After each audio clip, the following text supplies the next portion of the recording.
Douglas, these are two attacks in just 2 days in Canada. First of all, two people rammed down in Quebec, two soldiers. One of them died. The attacker was later killed by police. Now what we're seeing in Ottawa is Parliament in lockdown. A shooter, a gunman, opening fire first at the War Memorial and then in Parliament. And we understand it could have been more than one gunman. At least one of them apparently has been killed.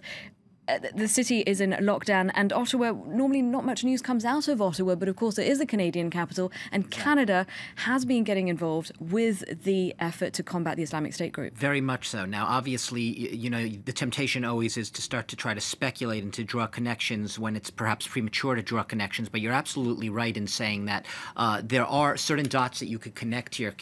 Perhaps a lot of Canadians have very much coming to the forefront of their minds as they watch these images, the fact that about just over a week ago, the Canadian Parliament voted, led by the opposition, led by the Conservative government of Stephen Harper, which has a majority in that Parliament, to very much join the U.S.-led coalition fighting the Islamic State group in terms of sending troops, special forces, refueling tankers, and basically that role is going to be very much forefront of people's minds because of the link with the incident you just reported possibly a couple of days ago. Obviously, we have no idea whether the same people or if it's totally individuals acting on their own, but it's inevitable that people are going to start thinking. Just 2 days ago, you had a man run over two soldiers, and this man was, the Canadian media reported very widely, they made a point of saying he was a Muslim convert with jihadist sympathies. Now, you could say, well, that's speculating too, drawing a link between that, but it's clear that it's perhaps no coincidence, and that's what people are wondering right now.